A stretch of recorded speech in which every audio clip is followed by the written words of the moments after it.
Okay, the other part with numbers that we didn't talk about with simplifying numbers that I think we need a review on is talking about the rule about you can't have radicals in the denominator. Okay? That's like a no-no. So for example, if I have the square root of 7/3, okay? First of all, to understand that you can do square root of 7 over the square root of 3. That's the first thing. Now, this is not acceptable, okay, to be left in the basement. If you wrote it as a fractional amount, that is also not acceptable. Now, up until this point, I let you do it. Now I need to show you what it means to rationalize the denominator. Okay, so you definitely want to use your power table with this, because once we get past squares, it gets a little more complicated. So the square root of 3. Now, I'm going to, my big thing with rationalize is you're going to multiply by a number in a square root that will get you something that will get this out of the square root. So for example, if I put a 2 here, that wouldn't work very well, would it? Okay, let me just simulate that quick. So again, if I put a 2 here, okay, can you see that all right? 3 times 2 is 6. Do we have a square root of 6? Well, no. Okay. So how about if I put a 3? The square root of 3 times the square root of 3 is the square root of 9, which is, you're right. Notice I crossed it out, right? Because that's our gig. It's 3. So now, do I have a radical in the denominator? No. Here's the other catch. What you do to the bottom, you have to do to the top. Okay? Remember, you can multiply inside. So 7 times 3 is the square root of 21. Check to see if you can simplify 21. Nope, I can't. And so this is your final answer. Okay? But I now follow. So this is check. Okay? The bottom does not have a radical anymore. All right, so let me do this one with you. Well, let's do the same. Let's do 7/3 again, but let's do the cube root, and I'll show you how this changes. So the cube root of 7 over the cube root of 3.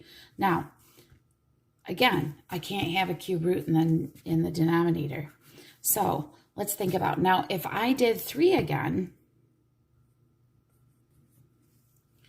3 times 3 is 9. Is there a cube root of 9?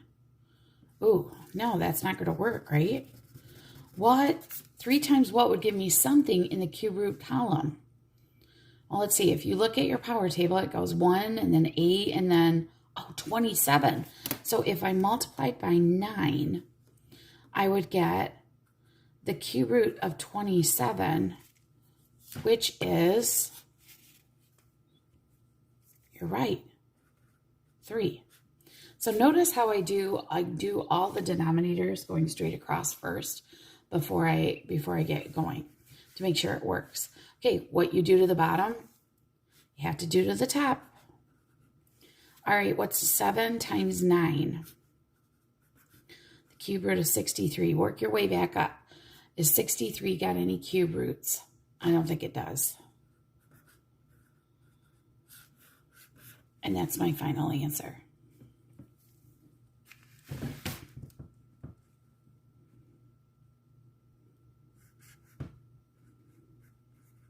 All right, how about this? The 4th root of 3/2. 4th root of 3 over the 4th root of 2.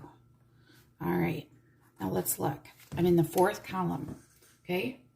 So I can't just put a 2 here, because that doesn't give me, 2 times 2 is 4. There isn't a 4th root. All right. 2 times, oh yeah, how about 8? 2 times 8 is 16, and the 4th root of 16 is 2. Good deal. All right, what you do to the bottom, got to do to the top. 4th root of 8 equals the 4th root of 24. Can that be, think about 4th roots now. Okay, it goes 1, 16, 81, so it climbs quick. So 4th root of 24 stays as it is. You cannot divide because 2 is on the outside and 24 is on the inside. All right, the other piece that we need to do is talk about the conjugate.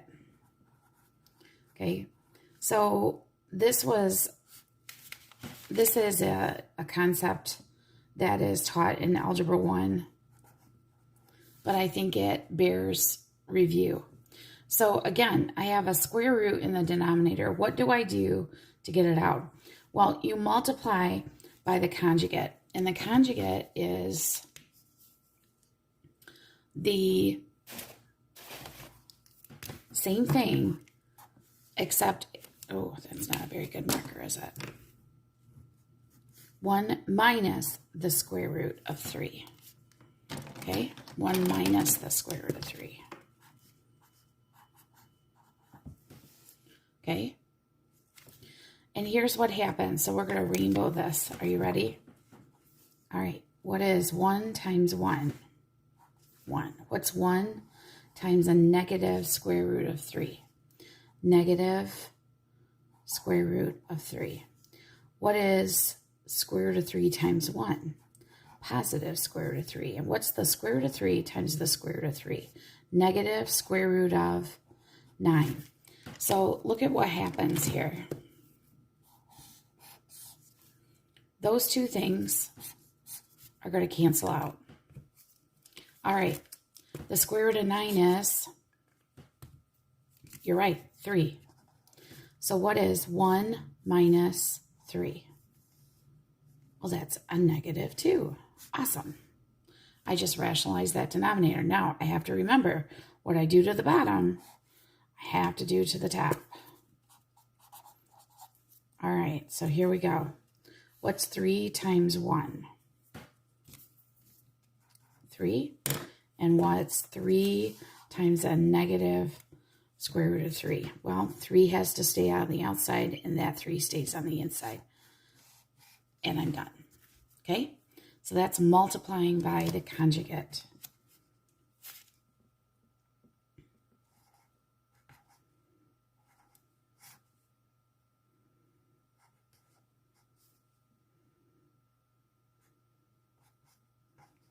All right, here we go. What would be the conjugate to this? You're right, 5 plus the square root of 5. All right, here we go. 5 times 5 is 25. 5 times the square root of 5 is 5 square root of 5. Negative square root of 5 plus 5, negative 5 square root of 5. And negative 5 square root of 5 and a negative square root of 5 is negative square root of 25. Okay, what happens to these? They go away. Square root of 25 is 5. So 25 minus 5 is 20. All right, now remember what you do to the bottom, you got to do the top. And I purposely did this so that you could practice your square root multiplying, okay? All right, here we go. 2 square root of 2 times 5. Well, let's see who's on the outside. 5 and 2. So that's 10 square root of 2. All right. 2, this would be a 1 here. So this is still 2. And 2 times 5 is 10. And I cannot reduce these. I could possibly take out a 2 here. and make this 5 square. Oh, I'd be in the same boat I was before. All over 20 and then reduce the 2 and 20, but that's not going to make you. Again, if you can get here, I'll be happy. All right, thanks, friends.